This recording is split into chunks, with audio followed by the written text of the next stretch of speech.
from a distance. And when an African talk, people sit here and say they are stupid. They don't know what they do, because for all the years they have always been quiet. Tell me any nation that an African nation has invaded out of Africa. Tell me any atrocity that an African nation has gone anywhere and colonized anybody. We don't talk about those things. The history is there, but the social media has awakened all Africans to be seeing the double standard of discussion that is going on in the West. Well, if we go back far enough, Africa conquered the world, right? Well, Cliff, that is strange for you to think that Africa had done anything in the world, that it conquered the world, it brought a lot of development. You go there, that's why the Western archaeologists, philosophers, doctors, they are going to Africa excavating the soil. But in the history books here in the universities, they would not say Africa has contributed anything to humanity. It's good you are saying that. But there are people who would, when an African wants to talk, they shut them up and thinking that they know too much. That is where civilization starts. That is where the oldest university was. That is where Aristotle, Plato, and all these people had their education. Comment from the audience. Once again, the bad people target soft areas. Exactly. And then the soft area is northern Nigeria, where it was bombed. Yep. Fru, I've been seeing a couple of items suggesting that Kwanzaa is not a real thing out of Africa. Do you remember Kwanzaa when you were growing up? Well, Cliff, I don't need to talk about Kwanzaa.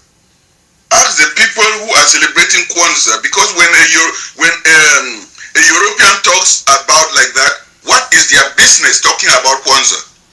Why are we talking about Kwanzaa? If people are celebrating Kwanzaa, that's their history. That's who they are writing their history. The only person who is talking against it is the person who thinks that he is right enough to write people's history and define who they are and tell them what they want to do. Because when you create people, create their minds, you don't need to worry about it. You just allow them to think the way you want them to think. Anyone who is trying to ask that question, who are they? Yeah.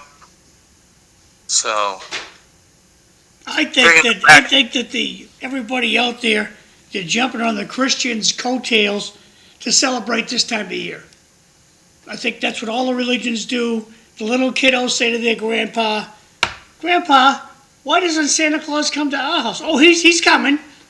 Well, they're celebrating. What are the Christians doing? The Christians, nobody's going to church anymore, so religion's in quite the turmoil here. Big trouble's going on with the religion. Back over to you, Cliff. Yeah.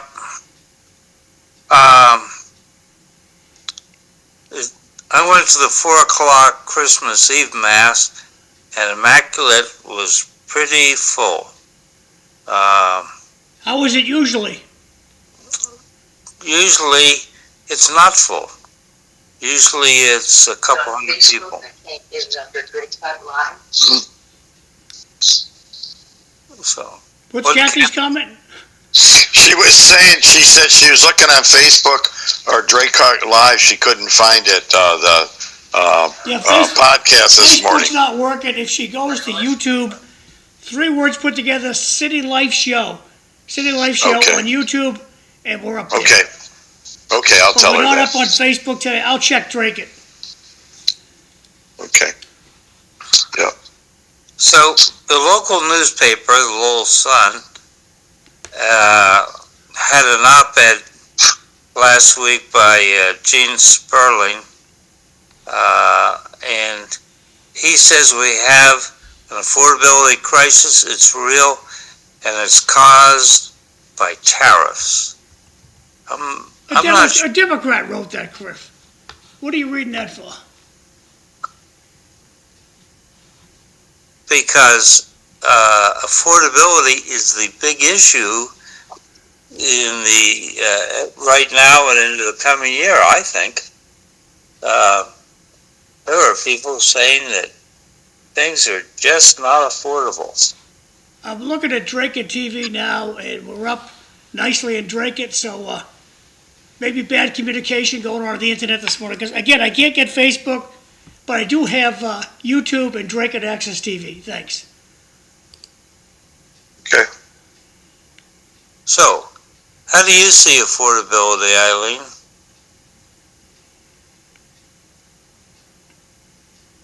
Eileen is muted. Yeah.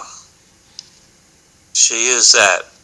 Well, we'll pass right by. Well, Cliff, how do you see the issue?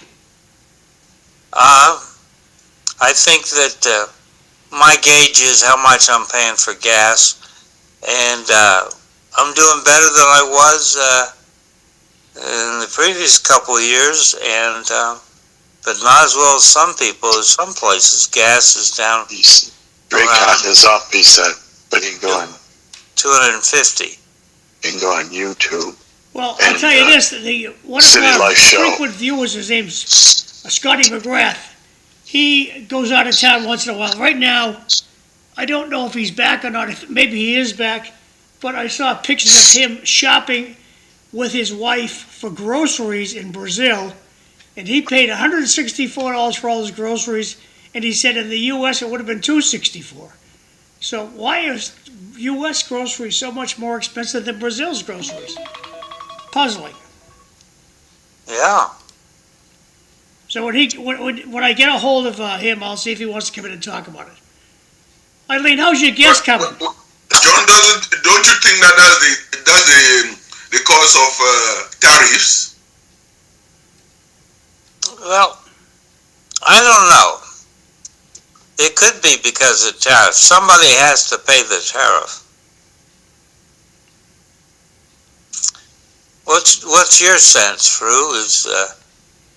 It's Trump's fault. No, I'm just saying that if the domestic products are getting more expensive, they're getting more expensive because of the scarcity. The scarcity of limited supply increases demand, and that increases the price.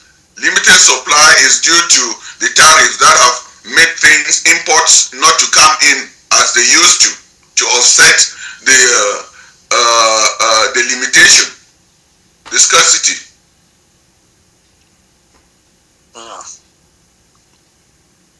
I wonder how much this has to do with beef prices and the fact that we do have a beef shortage here in the United States. Well, I mean, you're talking in Brazil and Argentina with beef coming from there. I mean,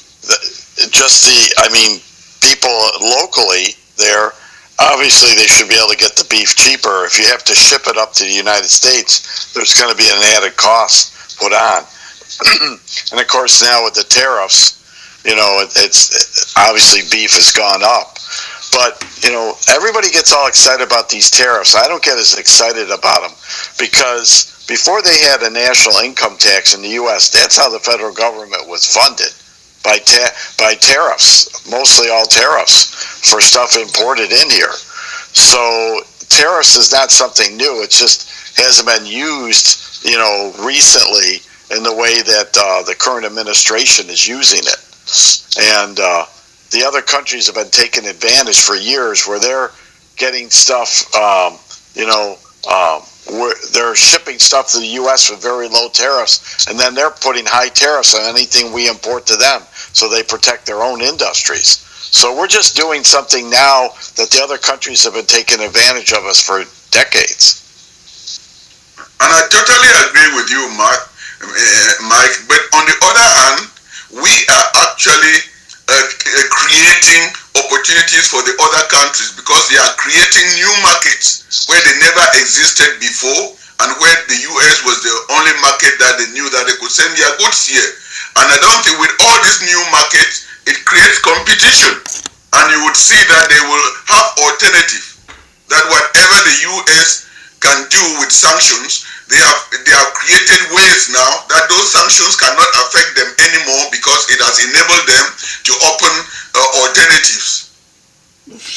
I don't disagree with you, Fru, on that. I mean, it's good for everybody.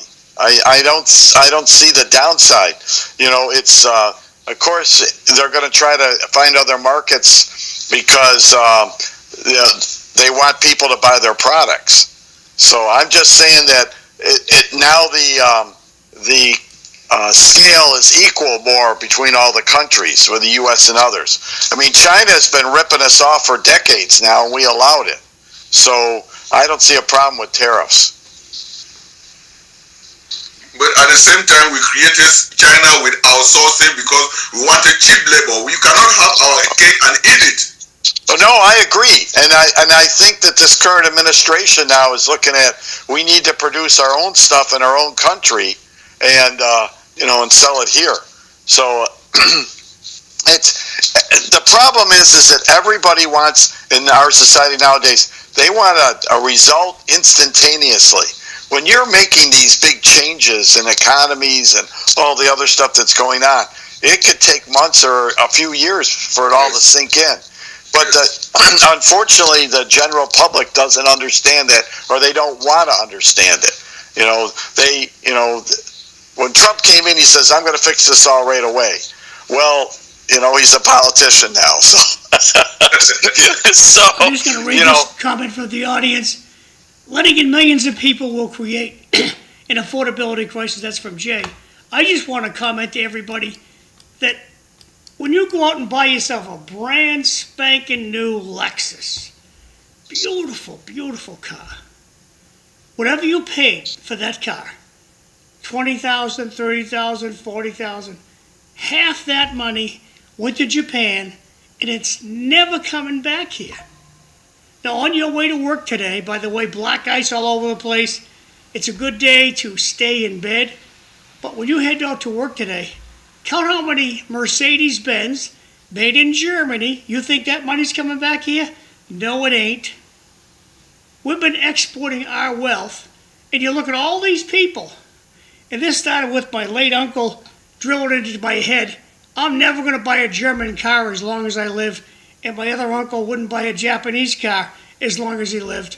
But before he died, he bought a Toyota, so he went back on it. But they drilled it in my head. When you buy a car made in a different country, at least half that money left America forever. I'm done. Yeah. I just want it to be more equal now. I mean, if they're charging 15 or 20% tariffs on our products coming into their country, I don't see a problem with us charging 15 or 20% on their products coming into our country. That equalizes things. So that's what's been going on, is they were coming in here and paying maybe a 3% tariff, and then we're shipping to another country and we're paying 15, 20, 25% tariff on our products going in their country. So all that's happening now is it's just equalizing things. And Fru's right, it creates more competition. You got to be more nimble, whether it's companies here in the U.S. or companies in Europe or China or whatever. Well, let me ask Fru this question. Fru, can you drive a full-size Ford pickup in Cameroon, or are the roads too narrow? I'm told, I want to see, what are your feelings on it? Can you drive a full-size Ford pickup truck in Cameroon? Well, to answer your question, yes, John, but you know that most of these poor countries in Africa, since they are not manufacturing anything, some of those guys, they show their worth and their power by driving the most expensive cars that you would not even find in this country. I mean, for those of you who have traveled the world, you go to these places whom their people are suffering and the roads are bad, they drive the most expensive cars. Well, most of the time you see these Ford pickup trucks, the buyer chooses them because they're convinced that they have a better vehicle that's going to last them a long time. Yet, other folks that I know from Cameroon tell me the roads are not wide enough to accommodate the American vehicles. No, John, when they get those those vehicles, they fortify it. They take it to the shop, they fortify it, not as they get it here, to withstand the terrible roads. Okay.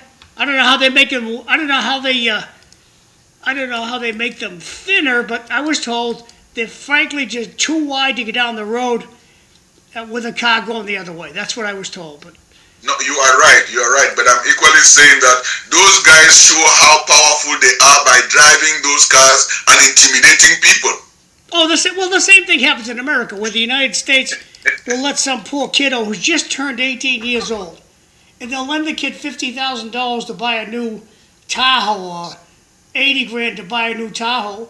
Who would give a kid $80,000 loan?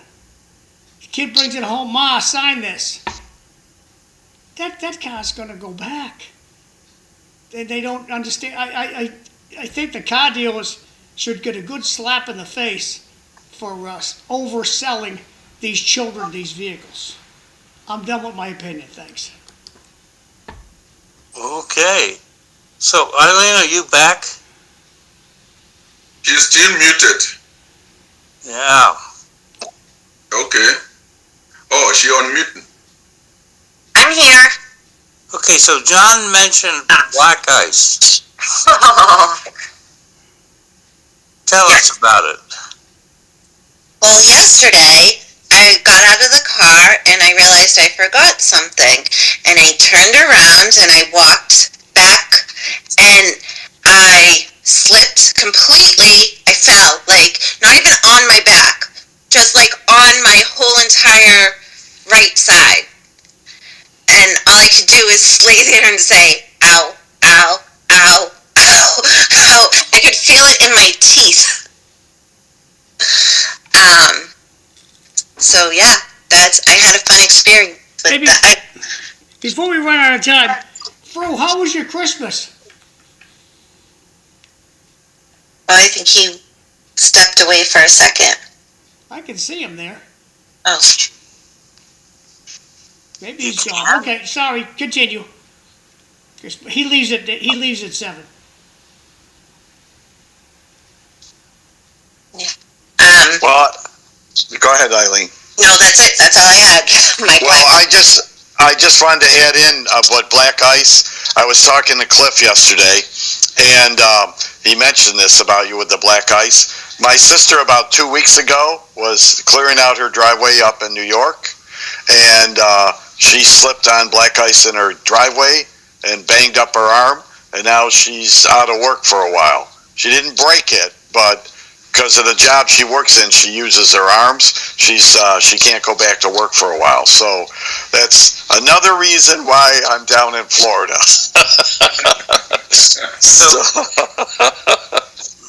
So, Fru, time is short. You got any final thoughts for us? All I can say is may the new year bring us everything that we wish ourselves, and may peace reign and may love prevail. Oh, thanks. You got anything Thanks, Fru. special for Christmas? Happy New Year. Happy New Year. So, Fru, did you get anything special for Christmas? Well, the only thing that I had which was extremely special is that my kids came and spent time with me. That is special. That is a great opportunity. So, one last thought as we wind this up. President Biden is trying to make a presidential library, just like President Obama did, and President Bush. All the presidents. All the presidents. So he's apparently having trouble fundraising. What? President Biden? Unbelievable. So look at comments from the audience, because we're running short on time. If we had an honest media explaining so eloquently that as Mike did on the majority of the public, wouldn't be worried about tariffs. Eileen, check and see if your son had an empty bucket in his room, and there are more There's more junk that's made in China. It's very poor quality. Amazon is China's marketplace. Back to you, Cliff. Thanks. Mm. I like that comment, and he probably did have an empty bucket of ice in his room. Because I fell, and my mother was out smoking a cigarette, and I knew she didn't hear me because if she doesn't see your lips, she doesn't know. And then Anthony was in the house playing on his games, and then Cliff called, and I just had to express it to Cliff. I'm like, I just fell completely on my side.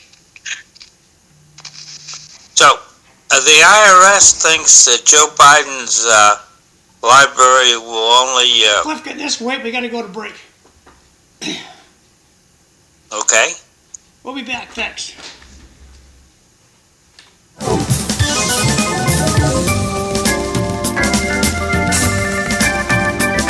To Eileen, is our guest live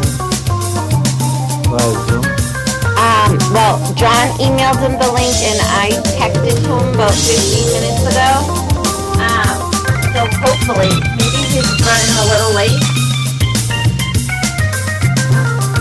But we never fail to have something to talk about regardless. But he wanted to really come on. So. Okay.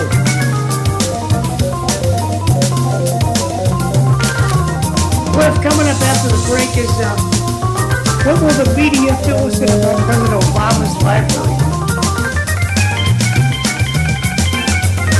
Okay, we're going to back. You ready to go, Cliff?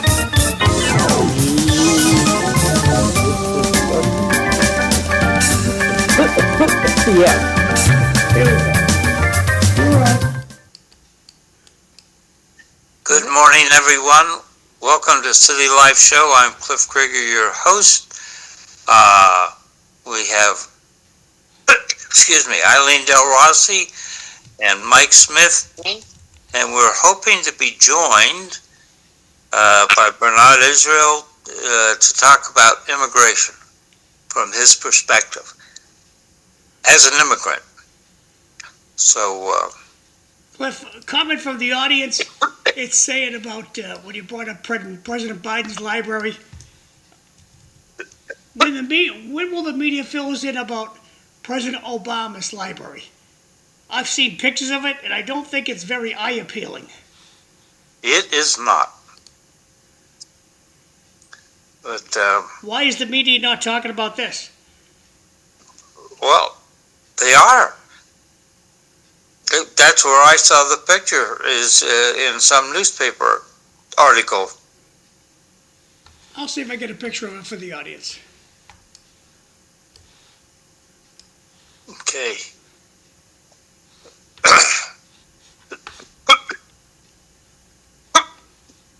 God bless you. Thanks. So, the Jonathan Turley said, and I may have said this before, the European Union has virtually declared war on free speech and is targeting American companies. That war just began with the first fine on the media. Not surprisingly, X was the chosen target, a company blamed by many in the European Union and the U.S. for rolling back free speech protections. But I thought that when Elon Musk took over and renamed it X, that it actually opened up and there was more free speech, not less. You're looking at President Obama's library. I think it's in Chicago. And the best thing I can say, it's very unique. The worst thing I can say, it looks like a bomb shelter. Back over to you, Cliff. Okay. So this, what caused that picture to be brought up is President Biden is not doing very well in funding his library. The IRS projects him to rake in only 11.3 million by the end of 2027. That's not a lot of money to staff a library and make things happen. Comment about the Obama's library. President Obama's library looks like a prison. Well, that's one way to look at it. The brutalistic style of architecture. So, I think that someone said fascism is always falling on the United States, but it always ends up landing in Europe. In England, the police are making more than 30 arrests a day over offensive posts on social media and other platforms. I just don't understand it. If you can't stand the heat, don't go to social media. And thousands of people are being detained and questioned for sending messages that cause annoyance, inconvenience, or anxiety to others via the internet, telephone, and mail.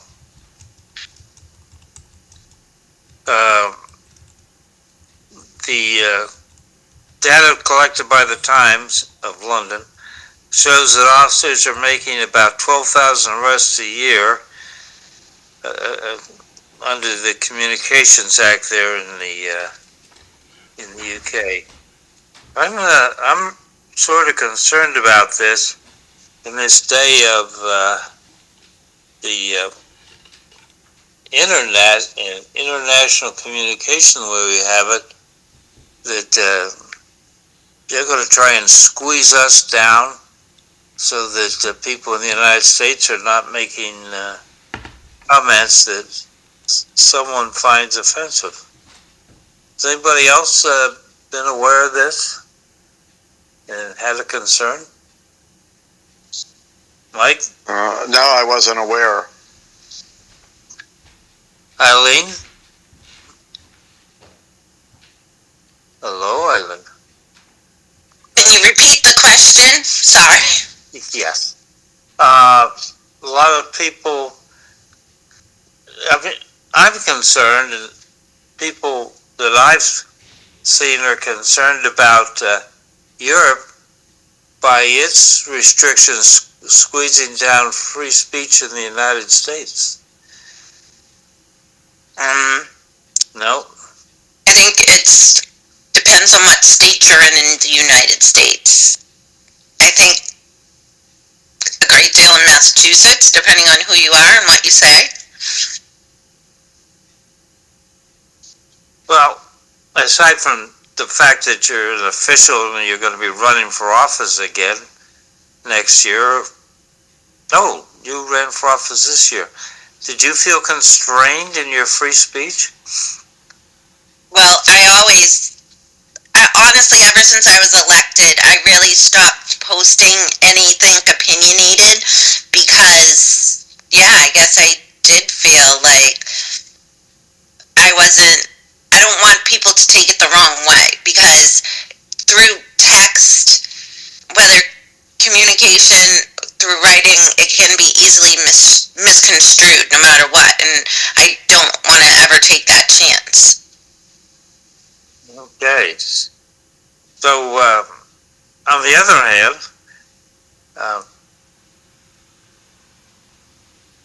disregard what I just said. I thought I could meld these together and I couldn't. So, what's the story on your car transmission? Oh, my car, yes. So, my Avalon, so the other day I had to pick Anthony up at school because his driver was going to be out, and I knew, the transmission was kind of slipping, and I thought we caught it before because there's this stuff you can put in the car before it's, if you get it right before it starts slipping.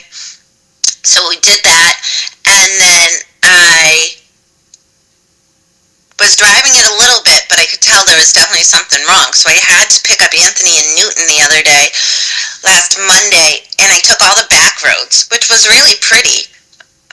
But I had to pull over often and change gears and shut the car off and then turn it back on. And then I was like, I can't drive him home with that. So I ended up finding a restaurant. I stopped and got something to eat, called a tow truck through my Geico insurance, and they covered towing it to Drake a Tire.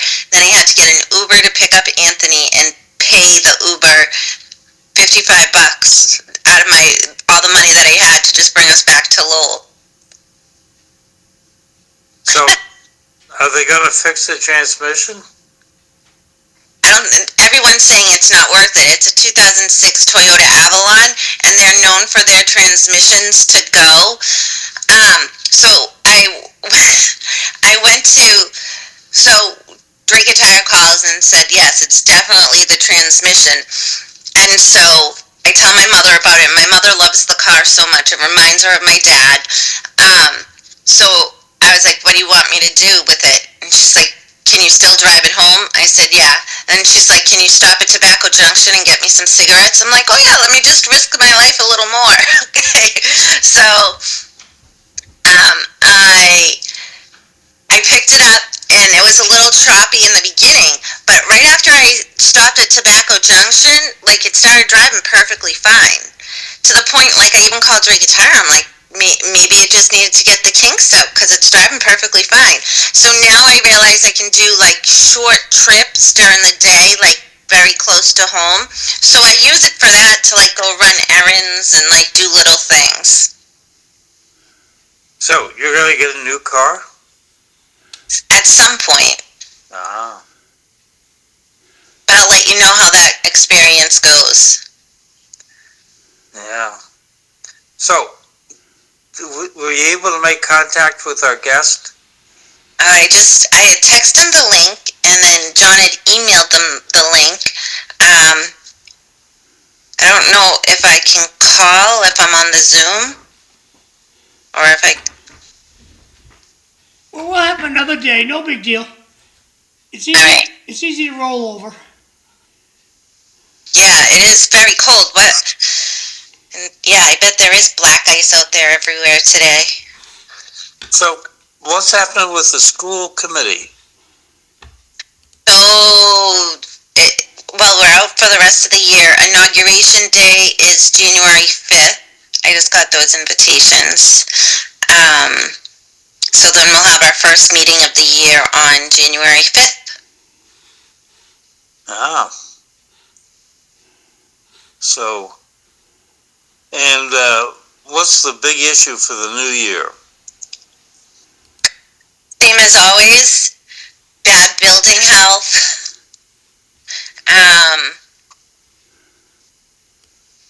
I mean, there's so many of them that I can think of, honestly. I'd like to know more about this maintenance of effort and how it's all working out, and just have, my biggest issues is for them to have more transparency and accountability all around. Yeah. Cliff, I just want you to note that it is still raining, and we do have freezing rain. You can tell by looking at the sidewalk in front of my house. It's all ice. And there's icy spots where everybody's parked their car, so it's going to warm up, but right now, if you can stay home, it's a good idea. Luckily, school's out. Back over to you. So, Eileen, the Boston Globe today has an article about President Trump's H-1B visa fee, which could be up to $100,000. And it says that it could gut special education teaching at private schools. Are we importing employees to run special ed in Lowell schools? Mm-hmm.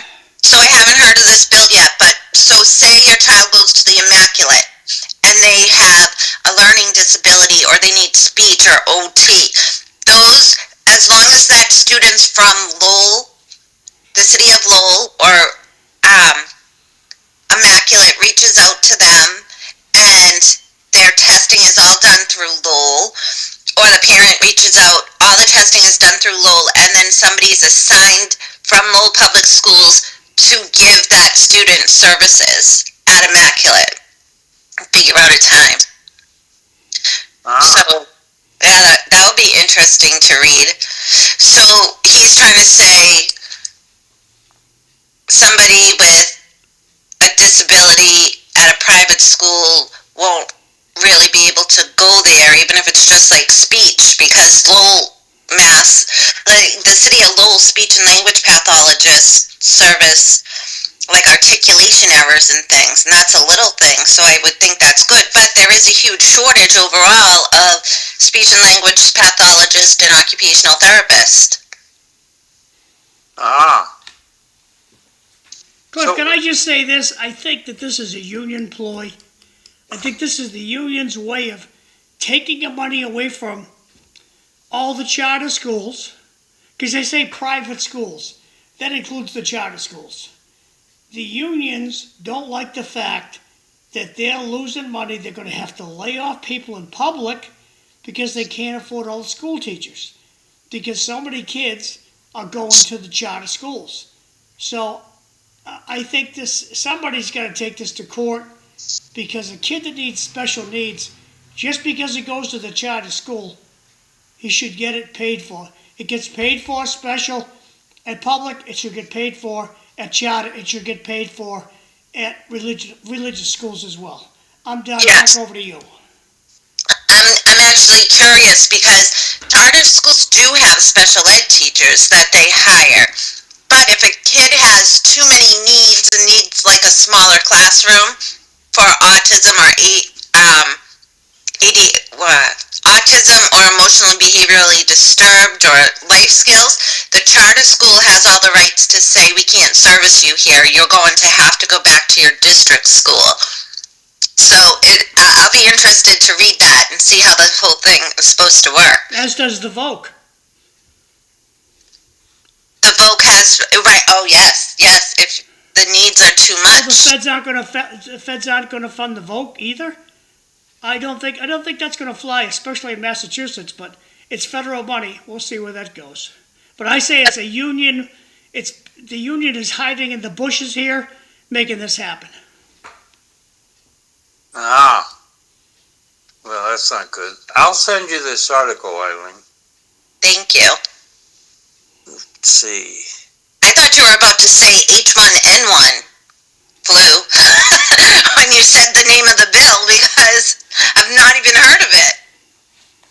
Okay, this is an H-1B visa. H-1B visa. So all those Canadians coming down here and working as special ed teachers.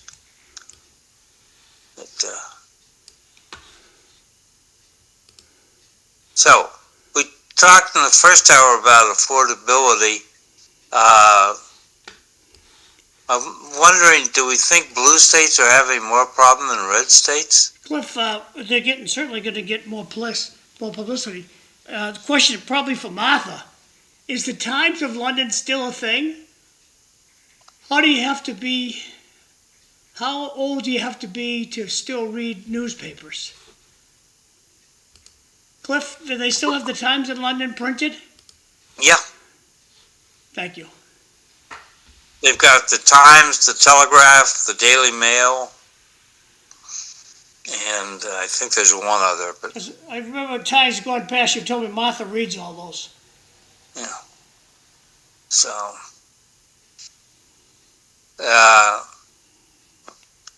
is affordability going to be a factor in the election in November? It depends. If the economy is going good and people feel like their money is going farther than before, then it might be good for the Republicans. If people still feel things are not affordable, then it could go to the Democrats. It's not a simple thing to fix this affordability. You know, we went through 4 years of 9% or 7% or whatever, issues with inflation, and all that money that got pumped into the economy. You can't just fix it in, like 2 or 3 months. And once the new tax laws kick in and people, I think, get better refunds, their tax people work in the service industry are not paying as much income tax on their tips. I think that'll be better for everybody. I think the bigger thing that's going to be the real issue is healthcare costs. I think that's really going to come into focus if they can't get that fixed, because that's what hits people directly in their pocketbooks and affects them, on whether they can see a doctor or not. I don't know if it was somehow planned that with Obamacare, that they had it expiring at the end of this year. Maybe they thought that they were, Trump had no chance of winning, and they said, well, if we're in power, we can just extend it or whatever. I don't think they anticipated the Republicans getting control of the House and Senate.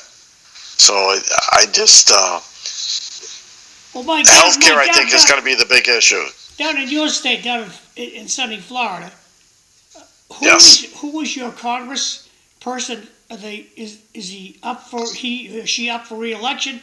And your U.S. senator. Yeah. So all the Congress people are up for re-election. Luna is our representative. She's a Republican, and Scott, I don't think he's up for election. I don't think he's up. I'll have to look and see. But I know Congresswoman Luna is our representative in our district. And I believe she'll get reelected. See, my take is everybody needs competition. Somebody should run against Lori Trahan. It just keeps your pencil sharp. If you don't have a competition, nobody wants the job. You kick back and do nothing for 2 years. Elizabeth Warren has been promising to straighten out the credit cards and the banks her whole career. Yet my bill from the credit card company takes 2 weeks to reach my mailbox. The post office is excellent at delivering mail. I don't believe it takes 2 weeks to go from Delaware to Lowell. I just don't. I think my suspicion is these are kept in Santa's mailbags in some corner, let them get some dust on them, and then they ship them out to be mailed. And Elizabeth Warren is doing nothing about this for years. Now, what's the key here? If I don't get my bill in time, there's a late fee, which they won't forgive, and there's an interest charge, which they won't forgive, because it's the post office's fault. So, I just demand that this gal get on the stick and do her job. Back over to you, Cliff. Well, I do want to comment on that, John. So you've chosen to get paper statements, right? So I do not. I send paper checks, too. I send paper checks. Oh, okay. Okay.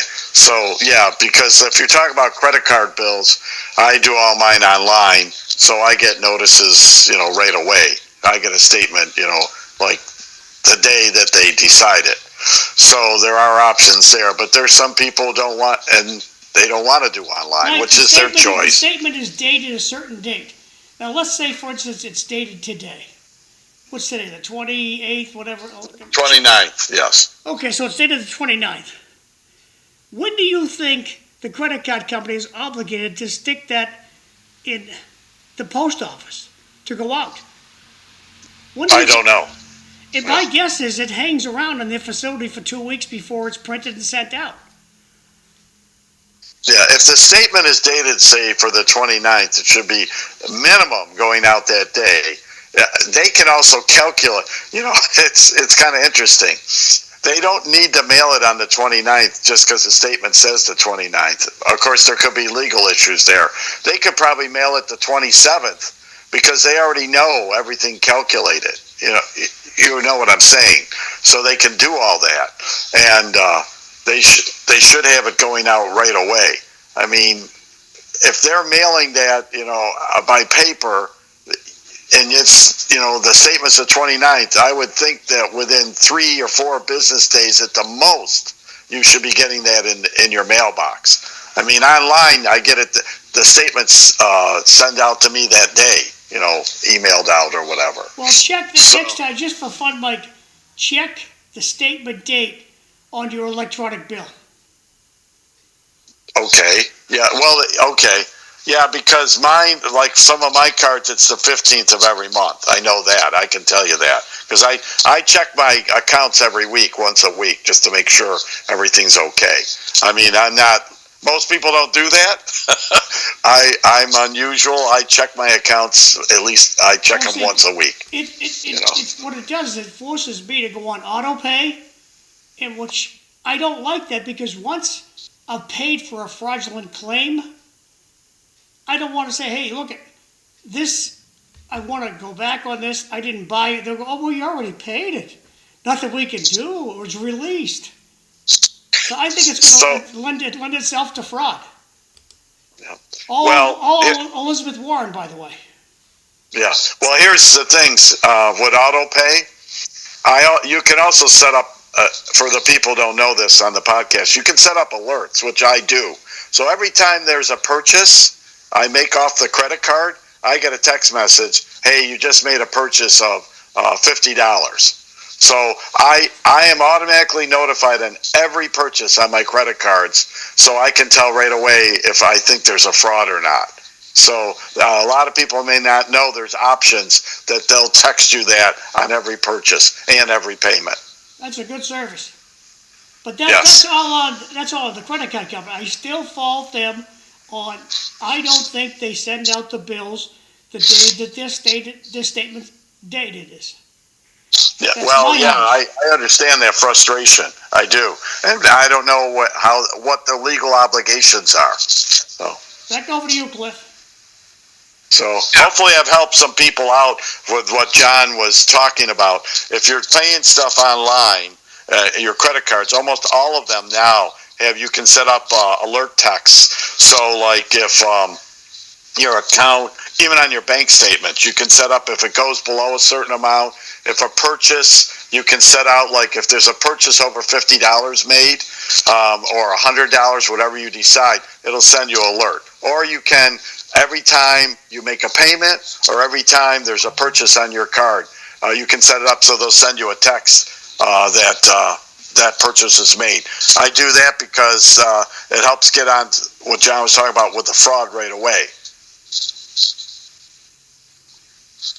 So, go ahead, Eileen. I actually just also had that experience yesterday. I got an alert that my phone number was changed on one of my accounts, which didn't make any sense. And then I saw a $76 charge, and I knew I didn't do that $76 charge, so then I put two and two together, and so I called the company and went through like all the questions and everything, but it's nerve-wracking today because so many people have various ways to get your information. And that, like, I was like, how could somebody have possibly got in and changed my phone number? And so then I come to find out it can be through email, it could be through, nobody knew my account information, I don't think, and somebody does. I guess so. Yeah, the latest new scams are not just emails, but text. They'll be sending you a text and say, hey, there was a charge on your account, or your account's been frozen. Click on this link to find out what's going on. Never, never, never, ever click on any of those links, whether it's an email or a text. Always call the company directly and talk to them about it, especially on emails. There's a way to check. If I get those alerts, I just look and see where the email's coming from, and you can tell right away that it's not coming from the company. You can, It's also like, I agree, like talking to somebody is better, but it's such a challenge to get a human because you go through the chat bots and then they finally give you the number to call and then you're on hold and waiting for them because my card wasn't stolen or it wasn't lost, and so Right. it wasn't needed to freeze my card, but with my situation being unique, I needed to talk to somebody. Yeah, my suggestion, and I know what you're talking about, Eileen, and probably a lot of other people listening have gone through this, is immediately ask to talk to a representative. Just cut through everything. If they're asking you, just keep saying representative. And that'll cut through all those layers that they're trying to find out all these things about what the problem is. Just insist on talking to a representative. And, usually say human being, please. Human being. Well, I just say representative. That may work. Yeah, that usually works because the chatbots may not even know what a human being is. So, Good point. Yeah, so I say representative, and I'm insistent on that, and that'll usually get me to somebody. And then hopefully their accent is not too strong that I can understand everything they're saying. Two comments from the audience. How about these home title scams? And the next one says, anytime you put your social security number out into the web, you're at risk. Does anybody on the panel know of anybody who's had their home title stolen? No. I mean, Do they have those ads on TV? Mike, do they have those ads on TV in Florida? Oh yeah. They've got them all over. Probably what they're saying is true about there are scams out there in that, but it's another thing that you can get the service, like LifeLock does things for a certain service. These home title scam things do things for service, but I'd like to know. I don't know the real percentage of people that get their titles stolen, and that would be the thing to really look up. Usually, I would think that when you have a mortgage, and I'm only guessing, is that the bank and that are involved with that may keep an eye on it. But according to the ads, they don't. But what bothers me is they're saying in those ads that anybody can go in and fill out a form and do this on your title. I don't know if that's entirely true, because I would think in order to do any of this, you gotta show some kind of ID, and they would check it against the current title owner. But obviously, criminals are very creative on how they can get at stuff and do things, so I wouldn't doubt that they find ways to get around it. Well, with AI out there, it's just going to get worse and worse and worse, because now all of our banking's online, all of our credit's online. It's whatever's out there online.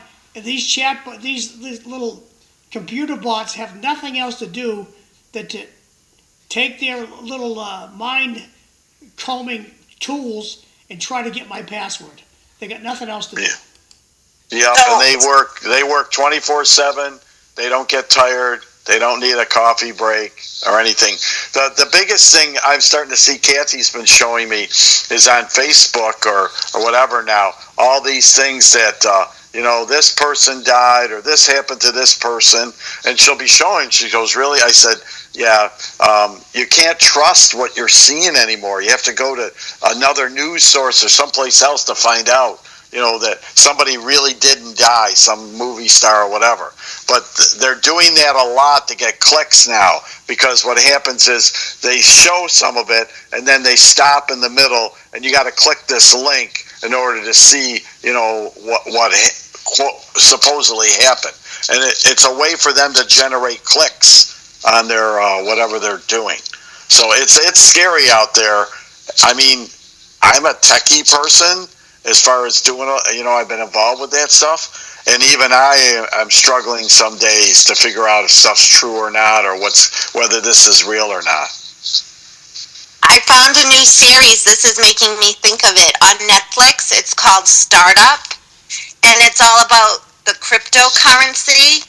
I still don't understand it, but it's very interesting about how people can take others, like even money, and like it's scary to watch that, but it's also a really good series. So I have Netflix. The Startup is the name of it. Yeah, the cryptocurrency is just an electronic money. I mean, it's been around now for a long time, and you can make money at it if you had it at the right time.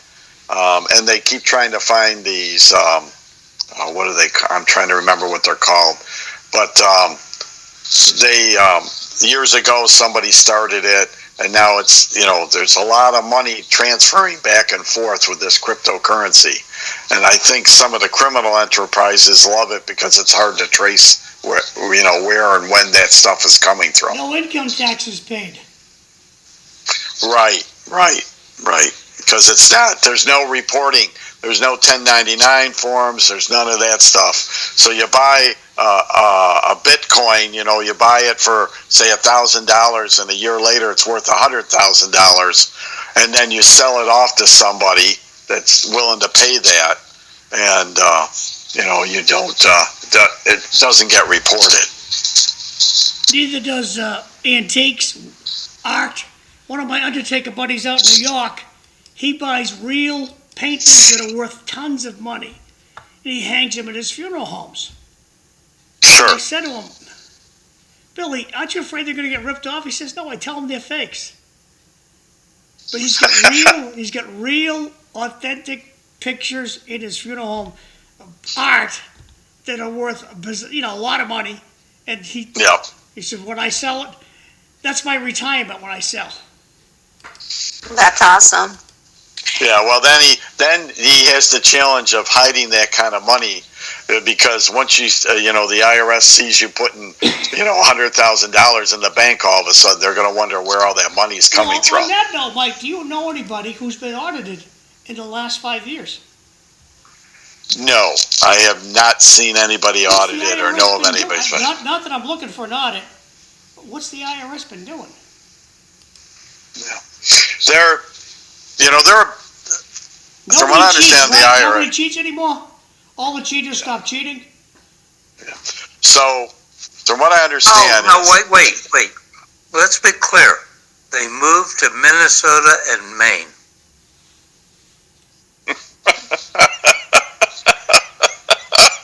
Cliff, we'll take that one. Good thinking. Yeah, so... I know why you're saying that, Cliff. Wait, who moved to Minnesota and Maine? What did John say? Did all the what?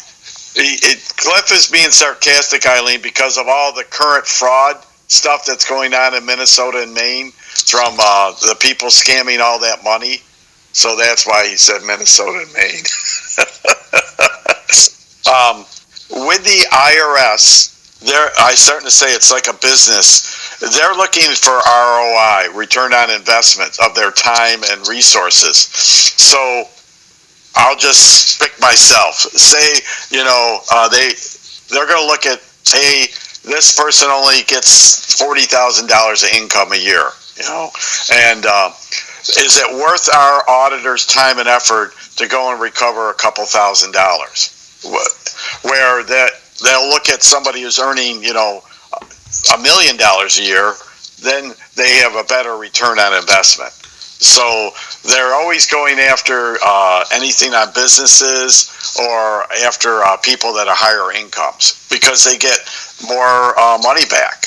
For somebody like me, they're probably not going to get that much money back. Now, I want to make clear, I'm not cheating on my taxes, okay? So it's interesting, because now I would say the number would honestly be $150,000 or above that they would even look at to audit. Maybe even $250,000 and above, right? But because not many people make that anymore, and is this the IRS's federal way of, and the state's way of keeping people on welfare too, so they don't work? Oh, I don't know. Yeah. And then save time and money on the bigger resources. Eileen, don't worry about the people on welfare, please. Don't worry. Right now they're shacking up with their boyfriend, living in subsidized housing, They got it made in the shade, food stamps, and there's a guy who hangs out at the Lord Overpass with a sign, "Help me, I'm poor." He does it every day. Maybe because it's rainy today, he won't be there. Him and his girlfriend own a building, a duplex in Wilmington. You're kidding. Oh. Both have Section 8 vouchers. In Lowell? His girlfriend lives downstairs with a Section 8 voucher, so he gets a check from that. His mother-in-law lives upstairs. She gets a Section 8 voucher. That pays the mortgage and gives them some spending money. So Massachusetts has a lot of corruption embedded in the whole system, and one is the free ride for many of the people who are ripping off welfare. Many people are deadly honest, but there are a lot of people out there that are ripping the system off. Yeah. The Lord Overpass, is that the one by Saints? The Lord Overpass is Thorndike Street. The one they blew up, Thorndike Street, okay. Middlesex Street.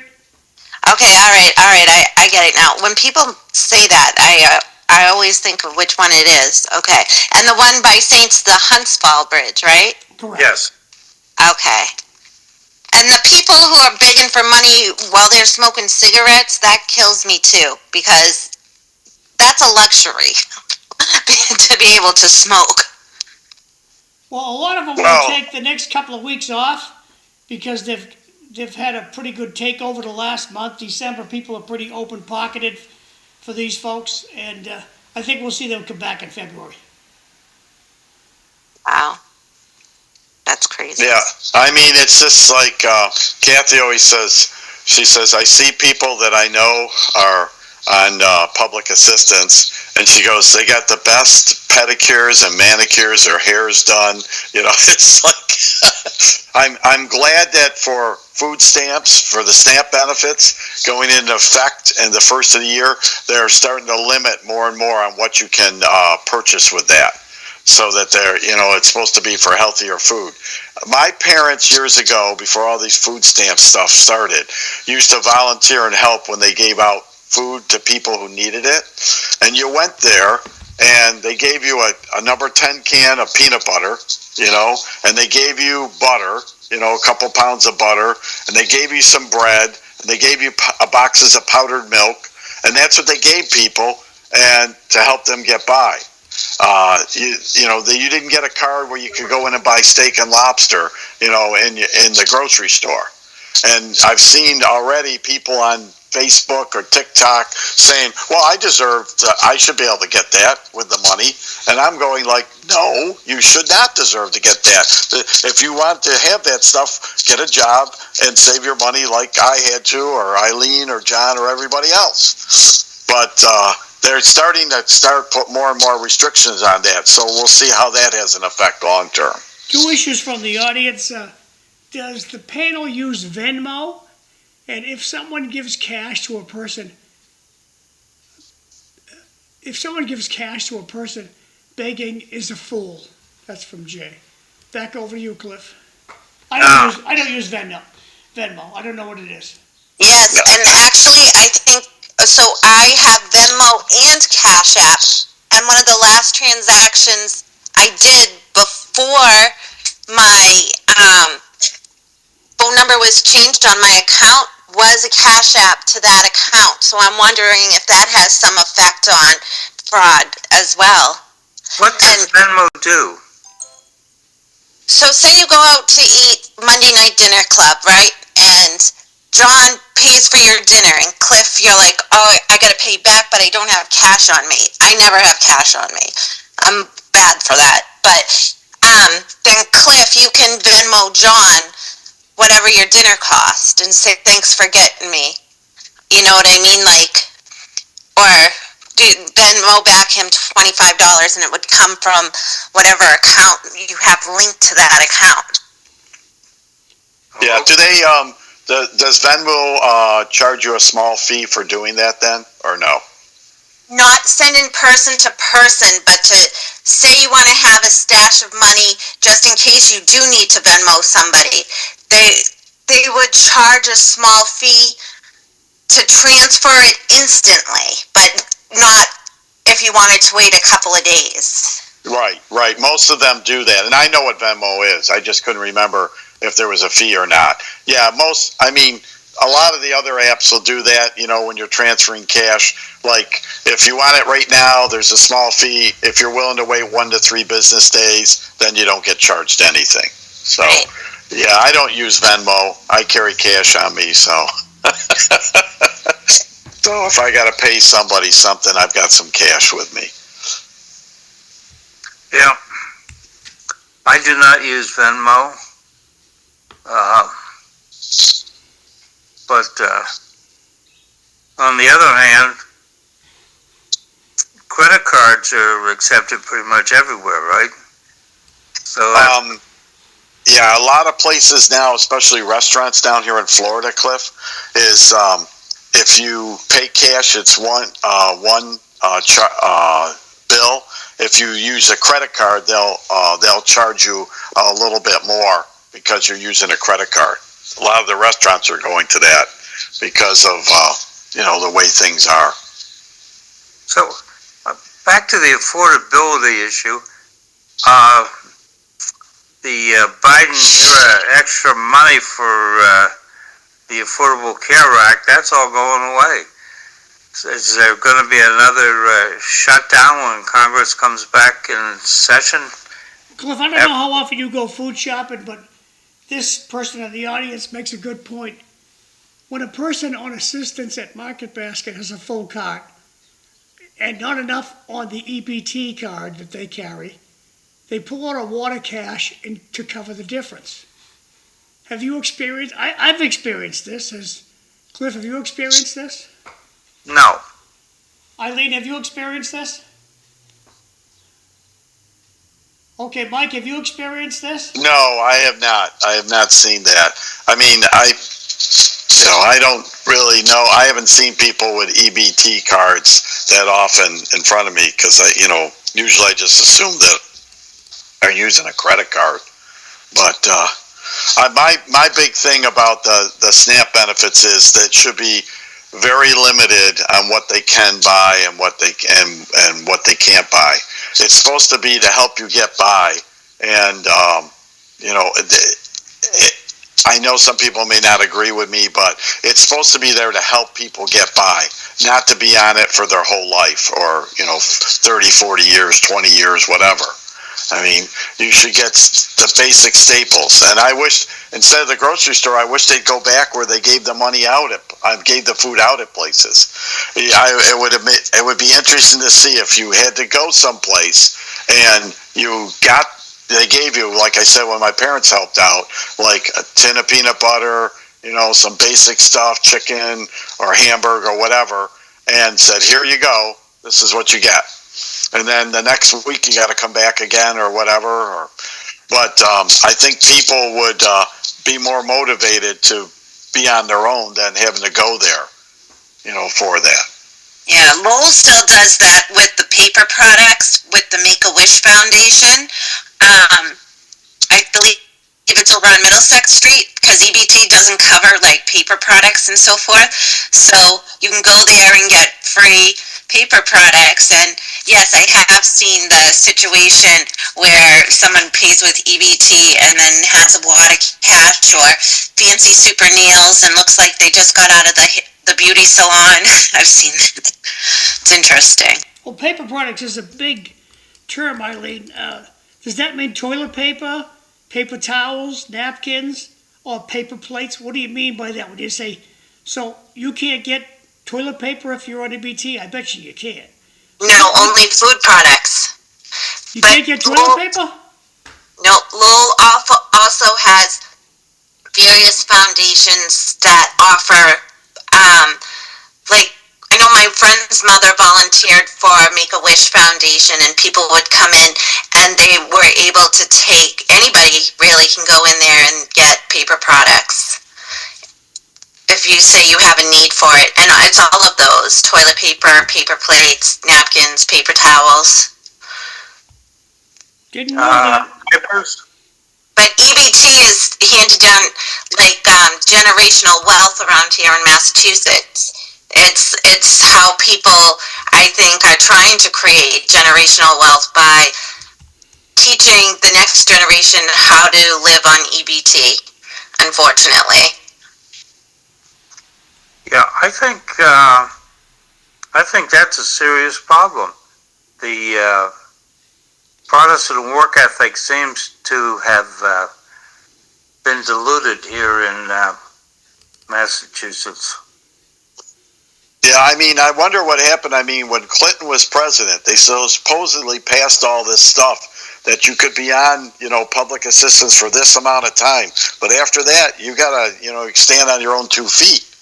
And that's all gone by the wayside, as far as I can see. The thing is, don't forget, politicians need votes to get reelected.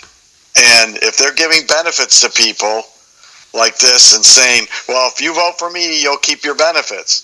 But the other guy says, well, we're going to be stricter on the benefits, and we're going to keep a closer eye on fraud. The people are getting these benefits sometimes that are scamming the system, saying, well, I'm not going to vote for the guy who's going to take some of my free stuff away. Well, Mike, that's really not true in Massachusetts. Let me read these 2 texts, and then I'll give you a comment on that. From Bart, you must live under a rock. Try shopping over Bridge Street. You'll see people on EBT with wads of cash. I've seen it many times. And the second comment is, when you go to a sporting event, no cash accepted. Mike, one of our frequent flyers here, his name is Cisco Maldonado. He ran for city council, and he spent a lot of his time knocking on doors in public housing projects, only to find out those people don't vote. So he convinced a lot of people to get out there and vote that never vote. They didn't register to vote. They're not going to vote. So to say that the politicians being tricked, you better give money to the poor or you lose their vote. The poor don't vote. That's my take. Well, you're probably correct on some of that there, John. But I'm just saying that depending on how they're campaigning and who they're going after. I mean, let's say their benefits got reduced or taken away. They might think about voting the next time. And you're right. There's a lot of them. I just want my benefits. I don't care who's in office. As long as I'm getting my free stuff, that's fine with me. And Mike, to us retirees out there, we don't ask what's in it for me. The generation that's 30 years and younger, they'll pony right up to their job interview and say, what's in this for me? When's my first day off? How much vacation do I get? Do I get a company car? Do you drive me here? They ask for every benefit you can possibly dream of before they've even started day one. Well, that's because in college, John, they're teaching them that, hey, you deserve all this and this, and basically they're teaching them to be somewhat entitled. And, companies are dealing with that because they need people and they need to hire people. But, it's interesting is they're finding out, and that's why I think less people are starting to go to college, is the free ride is over. With AI coming in, a lot of the jobs that they supposedly needed before, they don't need people for a lot of these jobs they needed them for before. But they still need people to fix your plumbing, to, do your electric, to, build a new deck, all that stuff. So I think we're going to be seeing a shift in the next 5 to 10 years because that's where a lot of job opportunities are going to be is in the trades. Well, because my generation is retiring from that. One of my colleagues down in Dallas, he's got a huge funeral operation down there. He's switching over to automatic telephone answering by AI. He's experimenting with that. He doesn't know if he's going to completely go with it, but January 1st he's going to roll it out and see if it works for him. AI's coming. That's a funeral home down in Dallas. It's not only coming, it's already here. And that's the thing. That's why I was saying to Eileen earlier, going through all those phone calls, you got to be aggressive and say, hey, I want a representative, because otherwise you're spinning your wheels sometimes. And it's just, people are going to have to adapt. And, they don't have robots now that are come and fix your plumbing. But I saw with Tesla, they do have robots that can run across a small room and not fall over. So stuff is changing, and it's changing quicker as AI and development of stuff gets more sophisticated.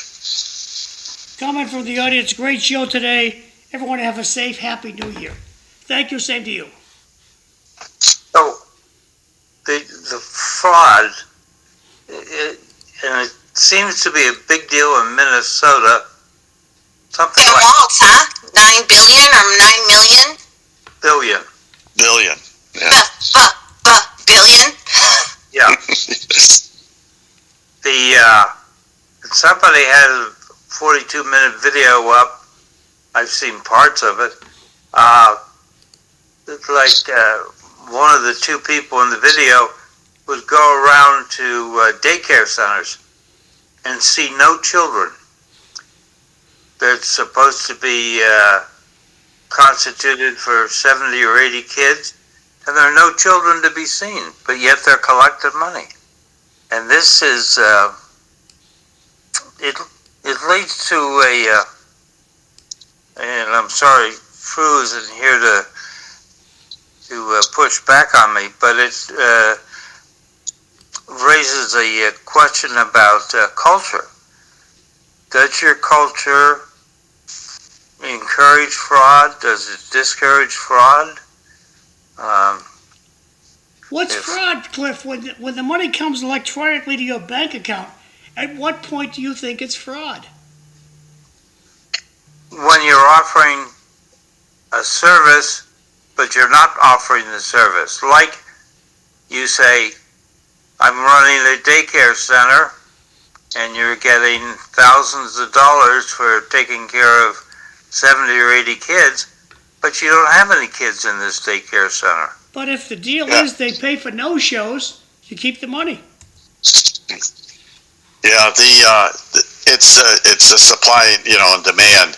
I mean, they're offering a service, but they're not supplying it.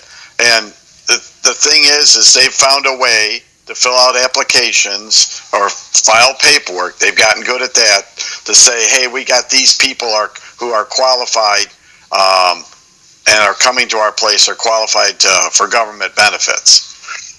Obviously, the government does not go out and try to audit or check every service that's supposedly being supplied, like the state care center. But my feeling is that if they find this fraud, there should be super severe penalties for it, to set an example, to discourage people from doing, this in the future. What's the penalty, Mike? What's the penalty? Oh, jail time. Absolutely jail time. And you're going to get your wages garnished if you get out of jail and work a job. You're getting garnished for the rest of your life to pay back. Hey, tomorrow City Life, we got Tommy Bobo's going to be here, Marty Laurie's going to be here, Cisco Maldonado, and Bobby Hoey. That's tomorrow City Life. Time is short, Cliff. So one of the penalties could be you get deported. Yeah. Well, I just want to quickly. Where would they send me? I just wanted to say I'll be Fru for a second and push back. I don't think especially Minnesota Somali people are all looking to be fraud. The problem is when a lot of these people came to the country, they were not vetted on their background properly. So that there were some bad people coming in, So they found a way to continue being criminals in our country where they might have been criminals in Somalia or whatever country they came from. So I don't believe that the Somali population in Minnesota are all corrupt, but there are people in that community, just like others, that are corrupt, and they weren't checked, before they came here, so we didn't have an idea what their background was. So you can tell Fru I stood up for him. So okay. So, one of the things is the Somali culture is rent with tribalism. For instance, in Minneapolis, if the Somalis had all gotten together, they could have elected a Somali immigrant as mayor. But they can't get together because they're still bringing with them all their tribal animosities and divisions. And that doesn't work very well in the United States. I don't think. You're right. A lot of people bring their old habits from their old country. And I can remember some guy, this got to be 30 years ago, slapping the daylights out of his wife. And I'm there like, hey, you can't do that. And everybody starts yelling at the guy for whacking his wife in public. And he said, what's wrong with it? What's wrong with it? And his friends who were in the vicinity explained to him, you got to go home to hit her. That was what they told him. Sad, but... Well, the thing is that, when we talk about racism and bias and all that, when people came over, say, in the early 1900s from different countries, the people that were already living here, saying, you're going to adapt to the way we are, and if you don't like it, get the hell out of here. So that's why people assimilated more. But I think nowadays people come here and, oh yeah, you can bring your old stuff with you, you can do whatever you want. And that's fine to a point.